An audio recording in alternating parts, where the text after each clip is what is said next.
क्या बोल रहे हैं? नतीजे अच्छे रहे हैं चौथी तिमाही में, अगर आप देखिए या फिर FY23। तो फटाफट से मैं आपके लिए रिकैप करती हूँ कि रिलायंस इंडस्ट्रीज ने Q4 में क्या डिलीवर करके दिखाया है, और एक एक करके फिर बात करेंगे कि क्या पसंद आया है ब्रोकरेजेस को। पहले तो नतीजे यहाँ पर देखिएगा, परफॉर्मेंस Q4 FY23 का, जहां पर हमने देखा आय में करीब करीब 3% तक की वृद्धि देखने को मिली है। 2.39 लाख करोड़ का यहां पर नंबर कंपनी ने डिलीवर किया है। साथ ही मुनाफे में भी अगर आप देखिए, और ये कंसोलिडेटेड नंबर्स है माइंड यू, 18% तक की वृद्धि देखने को मिली। 21,327 करोड़ का यहां पर मुनाफा दर्ज हुआ है, और इबिट में भी हम देख रहे हैं करीब करीब 22% तक की ग्रोथ है, 41,390 करोड़ का आंकड़ा। लेकिन कंपनी के 3 बिजनेस हैं और तीनों में आप कह सकते हैं एक बहुत तगड़ी ग्रोथ देखने को मिल रही है। इन नतीजों के पीछे जो सबसे बड़ा योगदान है वो है कंपनी के ऑयल टू केमिकल का बिजनेस, जहां पर O2C हम कहते हैं, वहां पर आप गौर करिएगा आय करीब आई है 1.28 लाख करोड़ की इस पर्टिकुलर क्वार्टर में। यहां पर एबिटा में करीब करीब 17% का उछाल देखने को मिला है, और मार्जिन्स जो करीब 6.5-7% के आसपास थे, बढ़कर 12.5% के पार गए हैं, और यहीं पर सबसे ज्यादा ग्रोथ देखने को मिली है। फिर इनके दूसरे 2 बिजनेसेस पर आते हैं, जो है रिटेल का और साथ ही साथ जियो का। तो रिटेल के कारोबार में भी हमने देखा है फुटप्रिंट अच्छा खासा बढ़ता हुआ दिखाई दिया है, और रिटेल में करीब करीब 2.5% तक की ग्रोथ देखने को मिल रही है। साथ ही आप देखिएगा जियो की लीडरशिप बरकरार है, जहां पर हमने गौर किया है कि रेवेन्यू में 1.5% तक का इजाफा, सब्सक्राइबर बेस भी थोड़ा सा 1.5% बढ़ा है, लेकिन आरपूस स्थिर हैं। साल दर साल अगर आप आरपूस को कंपेयर करें तो 6.5% के आसपास ये दिखाई देते हैं। अब ब्रोकरेजेस ने एक सुर में कहा है स्टॉक में या तो ओवरवेट की रेटिंग है या फिर खरीदारी की राय आती हुई दिखाई दे रही है, और रेंज काफी ज्यादा ब्रॉड है। इनफैक्ट ऊपर के टारगेट्स 3100 के बियॉन्ड भी जाते हुए दिखाई दे रहे हैं।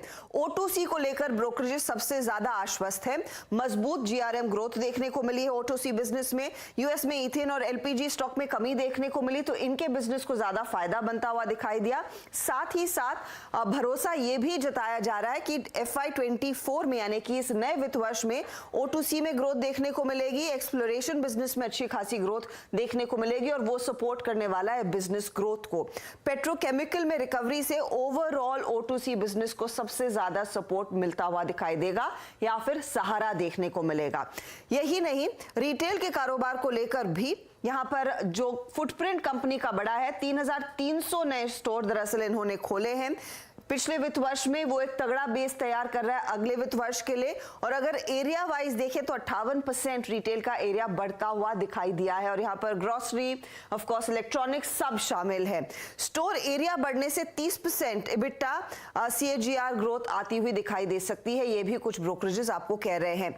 जियो के बिजनेस को लेकर भी यहाँ पर राय साफ है कि दरअसल वहां पर जो 5G पर अब कंपनी का पूरा फोकस है, उसी से सबसे ज्यादा स्ट्रेंथ देखने को मिलेगी। वो नया ड्राइवर रहने वाला है कंपनी के लिए, कैश फ्लो के लिहाज से भी, और साथ ही साथ ओवरऑल जो पेनिट्रेशन कंपनी का बढ़ता हुआ दिखाई दे रहा है, यहां पर अच्छी खासी ग्रोथ की संभावना। तो 3 बिजनेसेस और वहां पर अच्छी खासी ग्रोथ की का प्रदर्शन इस पर्टिकुलर क्वार्टर में, लेकिन FY24 के लिए भी ब्रोकरेजेस काफी बुलिश है।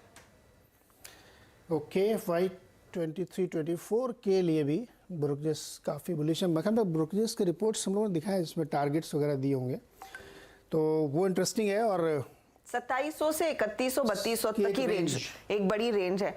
और अगले हफ्ते तो एक बड़ा ट्रिगर आएगा जब वो जियो फाइनेंशियल को में 2 को के और डिटेल सामने निकल कर आएंगे, वो शायद अगला ट्रिगर पॉइंट। इनफैक्ट सबसे बड़ा ट्रिगर पॉइंट वो है कि उसके बाद वो 1:1 का रेशियो डिसाइडेड है। रिकॉर्ड डेट और उसकी लिस्टिंग कब तक होगी ये हमें पता चलेगा 2 मई को जी। तो रिलायंस की ये तस्वीर है ब्रोकरेजेस की और रिजल्ट की, और स्टैंडर्ड डिस्क्लोजर है कि आप कोई भी एक्शन करें इसमें, उससे पहले अपने इंडिपेंडेंट फाइनेंशियल एडवाइजर से राय ज़रूर ले लें, क्योंकि जिस चैनल को आप देख रहे हैं इसकी ओनरशिप रिलायंस के पास है। बहुत बहुत शुक्रिया हर्षदा हमारे साथ जुड़ने के लिए। एक और कंपनी के बारे में बातचीत करते हैं, उसका नाम है हिंदुस्तान जिंक, और कंपनी के नतीजों पर बातचीत करने के लिए कंपनी के CEO अरुण मिश्रा जी हमारे साथ जुड़ चुके हैं। अरुण सर, बहुत बहुत स्वागत है आपका CNBC आवाज़ पर। चौथी तिमाही के नतीजे एक तो ब्रीफली हमें समझाइए कैसे रहे, साथ ही रॉ मटेरियल की जो कॉस्ट है वो कम हो सकती है आने वाले दिनों में, तो मार्जिन पे क्या इम्पैक्ट होगा इसका?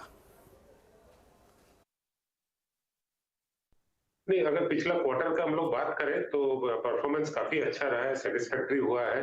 हमने प्लान किए थे कि लास्ट क्वार्टर में 300 KT से ज्यादा प्रोडक्शन करेंगे ताकि हमको पता चले कि मेरा माइनिंग में 1.2 मिलियन का 2 मिलियन टन का कैपेसिटी है कि नहीं है।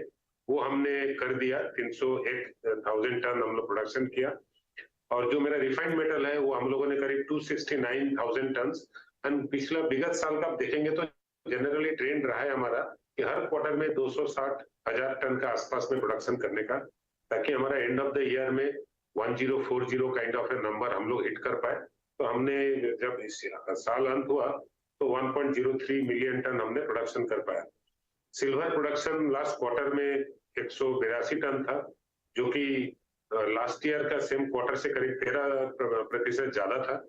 और इसके चलते जो क्वार्टर 4 में हालांकि प्राइसेस लास्ट ईयर का कंपैरिजन में कम रहे हैं, और उसके चलते हमारे जो एबिटा है वो करीब 16% कम हुआ इस क्वार्टर में compare to quarter 4 last year, और नेट प्रॉफिट भी 12% कम है। लेकिन अगर हम सिक्वेंशियल क्वार्टर देखें तो नेट प्रॉफिट 20% ज्यादा है क्वार्टर 3 से, और मेरा एबिटा भी 13% ज्यादा है क्वार्टर 3 से।